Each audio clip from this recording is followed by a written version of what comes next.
YouTube, what the crap's going on? HeirofCarthage here, back in Total War Warhammer 3, and I've got you some Khorne versus Bretonnia action.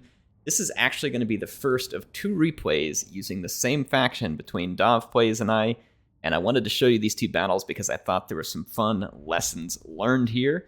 Will hopefully get you all thinking. It gets me thinking because you all know as well as I do that I've been out of the multiplayer game for a long time. I'm trying to get back into it, and so you learn as you go, and a lot of times you just have to play things to learn. So let's see how things go. I was going up against Bretonnia, so as Khorne, I have brought in, obviously, some very heavy anti-large component. I've got 4 warriors, or Chaos Warriors of Khorne with halberds. I've got 3 Minotaurs with great weapons. I'll talk about that pick here in just a moment, and I've got the Herald of Khorne, because I just wanted something that wasn't as easy to kill. And then I have multiple Furies in order to just disrupt anything that, you know, could be flying, could be running around like this cavalry. I mean, if the Bretonnian player brought archers, which I didn't necessarily expect a lot of archers, but the Furies were for back charges, for disruption, and honestly, Khorne has a hard time spending money, so you have to get something cheap, so I ended up with the Furies. So that's what I've done here. Now, Dov Plays has brought Lewin, and he's got a couple of mounted yeomen. One of them is the one that shoots the poison arrows. And then he's... I've also got that hound back there. He's got a foot squire, several of them. This is probably a good choice up against what he would expect from like halberds and other stuff like that. I did not bring bloodletters. They get good AP damage. They're mostly good against infantry. Like, see, like right here, I'm trying to just get Lewin stuck in the air where he can't participate in the fight. And look at this, the Bretonnians are clogging up Khorne with peasants. They're making him fill up early on appetizers rather than the main course, and this is giving the foot squires a better charge into this position. So, interesting so far. I mean, I didn't come into this fight very much fearing Bretonnian infantry. In fact, I didn't expect to see foot squires. I expected to just see more knights and, you know, like other stuff like that that might potentially take me out because my numbers would be low. We do have the Knights of the Lion-Hearted. They're going to try and clean out some of these Furies. I had meant for this to kind of be a feint charge, and I accidentally let that charge go a little too long, so unfortunately for me, my Furies got stuck. That was not what I wanted at the present. Some nice lightning there from the Celestial, or the Damsel of Heavens there. I do have a Hound back here that I was going to try and bring in to help run off routing things, but I have to be careful. You see Bretonnia's Knights are rolling around here. All of them, none of them are... And they're armor-piercing, though. There's no questing knights. Questing knights is really Bretonnia's only option when it comes to throwing around some AP damage in these cavalry fights. And so, again, I figured, though, if he brought a lot of knights, that he would have a hard time chopping through so many halberds. At least that was the hope, right? That it would be difficult for him to get down amongst all the halberds, chop up a Herald of Khorne. But you can see so far, I've had these Minotaurs of Khorne. I did get them through and finally killed some Knights of the Realm. But unfortunately, there's still a lot more Knights here. The Knights of the Lion-Hearted, another Knights of the Realm, and I'm losing my Chaos Warriors because there was too many foot squires, and that is not boding well for me. And then my Minotaurs, although they tore up one unit, quickly fell apart. As soon as Lewin dropped in, I wasn't able to get quite as much damage. And some of you might be saying, Air, why Minotaurs? Why not Skull Crushers? We'll talk about that. I brought Minotaurs because every time I've used Skull Crushers, I've just gotten almost no damage out of them. They've been very useless, and Minotaurs with great weapons, at least I sometimes get some damage out of them. However, they have some downsides, right? They have very low melee defense, and although they do have some armor, it's not a ton, they have very low melee defense. But that armor is almost half of what you would see on Skull Crushers. And so again, my mindset was, well, I haven't liked the performance of Skull Crushers, so I'm not going to bring the Skull Crushers. The Minotaurs should do fine. I'm stacked with halberds. It'll be too hard for Bretonnia to collapse all this armored halberds and everything else, but it hasn't been. It hasn't been at all. In fact, the Foot Squires are performing quite well in this task, and like the Holy Wardens here, they're holding out pretty darn well. Like, I mean, so I just didn't get much work done with my infantry. His cavalry was never anywhere near my infantry, nor was Lewin, so that fight never materialized in a way that, you know, I had hoped it would. So what I'm saying here is that I put together this plan. The plan was not good. It fell apart under under action. And so it got me thinking, and of course I started talking to Dov about, you know, I wonder what would work better in this matchup. And so we talked about it for a while, and he had some suggestions that I thought were quite good. And I hadn't thought of them at first, but when he mentioned it, I started thinking about it. I was like, you know what, that does make some sense.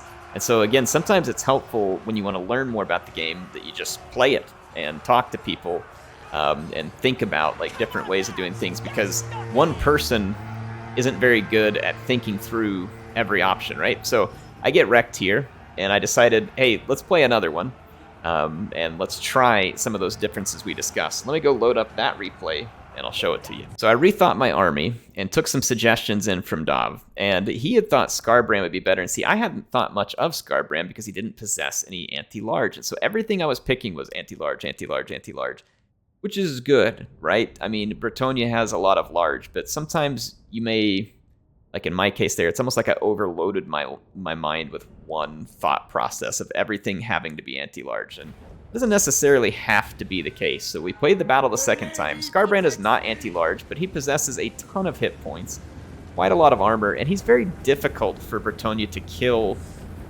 in certain ways compared to, say, all of that halberd infantry, right? So Dov pretty much brought the same army here, just so that we could again test, like, how does this work when the player for Khorne, gains some better understanding of, what might Bretonnia bring, and then how do you counter some of that? And obviously, Bretonnia could bring different things here too. Like, I don't know how Hippogriff Knights perform against Skarbrand, questing Knights, other stuff like that, right? So there's still questions, but we wanted to replay this one. See, like right here, for instance, this was a worry of me bringing Bloodletters. Bloodletters are going to be way better at clearing out the cheaper Bretonnian infantry, but they also have AP, so they took a nasty charge there, but when they start to fight back, they'll start tearing through some of that cavalry. And then I also brought Skull Crushers. I typically don't like Skull Crushers because I feel like they don't hit anywhere near their level of value, and that's part of the reason why I usually haven't brought...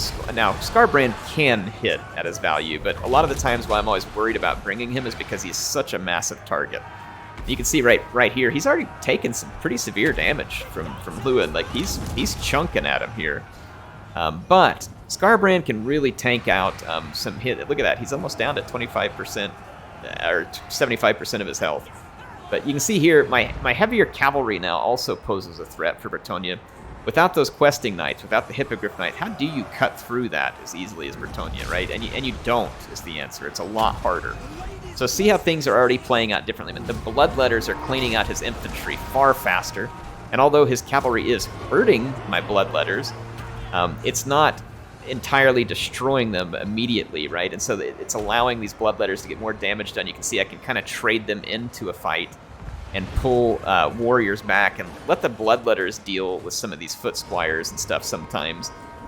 And so it's just worked out better overall. You can see Lewin coming for Skarbrand again. And Skarbrand's up in here, and he, again, took some damage from Lewin. You can see him getting down lower, but now Skarbrand's hitting back some. Like, he's getting some work, and you can see Lewin struggling because there's some blood crushers that are nearby as well. My infantry is starting to clear things out, and so you can see that Bretonnia is going to start having a bit of a problem here if it loses all of its infantry. And so far, that's looking pretty possible here because, like I said, my Bloodletters have killed considerably more of his infantry than last time. See the Skull Crushers here? They get in with the Knights of the Lion-Hearted. They're just too heavily armored.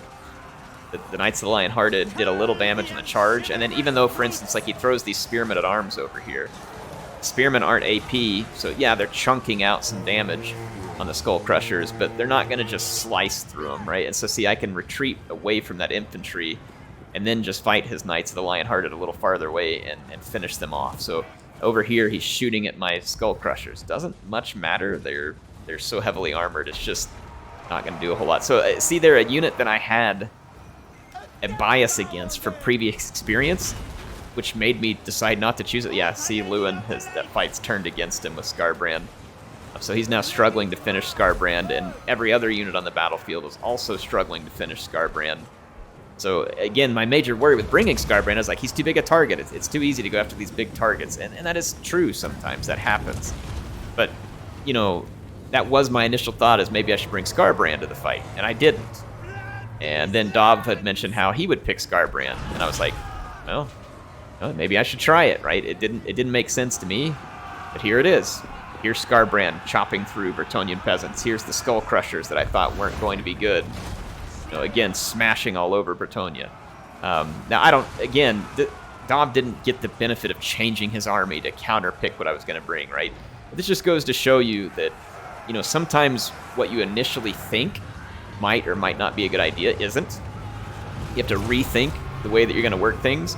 And sometimes, like, especially if you're just playing with friends like I am here, where I'm playing with Dov or I'm playing with Indy or, any of the other guys who have early access, sometimes it's good to just replay the same matchups and test out different things, even if it's not perfectly fair, like the other person doesn't change their build, right? But it gives you the opportunity to try things and see what, if anything, is going to work a little better than it did the last time. You can see here, Lewin is just really starting to fade. The Damsel, though, doing some nice damage, keeping that lightning up. But yeah, Lewin cannot keep up the work here. He's going to have to try and get away if he's going to have any opportunity to heal. Scarbrand just put a big hit on him, took him down to 9 hit points. So he's going to send Lewin packing. So yeah, he has punched way heavy in this fight. So despite Scarbrand's massive cost, he's going to pay for himself here. And then the Skull Crushers, again, massive cost. I don't know if they'll pay for themselves in like sheer value at the end, but they've kind of paid for themselves in the sense that they can take these fights and not just get completely wrecked. You know what I mean? So like, look here, these Knights of the Realm will get a decent charge because my charge was a little disrupted by the Holy Wardens.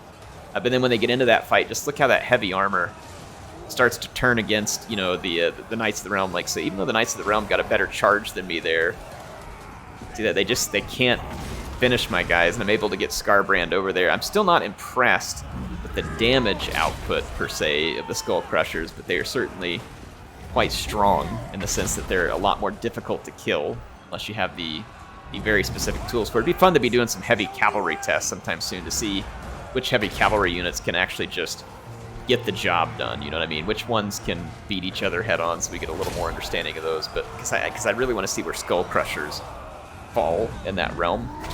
But in this fight, the power bar is against me at the moment, but I'm actually feeling fairly confident that I can win this. Like, Bretonnia doesn't have a way to really kill these Skull Crushers. I don't think they really have a way to finish off Scarbrand.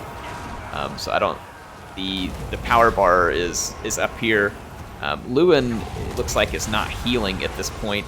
I thought he does have a heal cap, but for whatever reason, yeah, his heals didn't come back in. Maybe it had to do with leadership or something else, but I was able to win that one. Again, I don't know what's going on with the power bar there. That's kind of strange. Maybe bugs or glitches in this build. I don't know.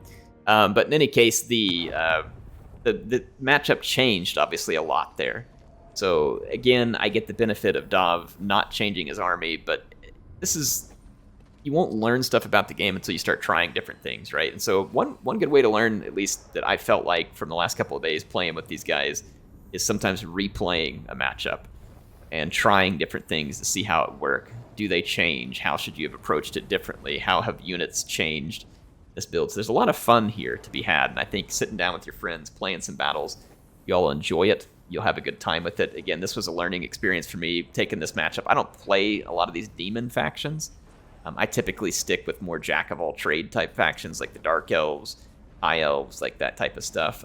But playing these monogod factions is very different, and how you approach playing with them is different. So this was interesting, and I appreciate Dov playing these with me. It was fun to get to learn a little bit here, kind of see that Scarbrand is actually probably pretty solid in this matchup against Bretonnia because they don't have a lot of armor-piercing missiles. They don't have a lot of way to deal with him like that, so it forces them to get into an engagement and kind of gives you the ability to maybe pull them where they don't want to be because they have to kill him at some point, right? So they've got to get in there. And then bringing the Skull Crushers, for instance, versus the Minotaurs maybe output a little more damage in certain scenarios. They're also a lot less survivable, and Bretonnia has better tools against the Minotaurs versus Skull Crushers, right? And again, that's something that should have crossed my mind before the first fight. It did not, for whatever reason, because I had just biased myself against the Skull Crushers because I had been so disappointed in them in like a couple of matches that I played with them.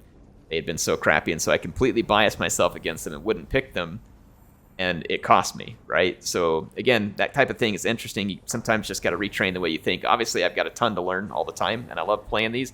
Hope y'all learned from something from this as well. Appreciate Dov, Heir of Carthage, signing up for now. I'll see you all soon with some more action in Total War Warhammer 3.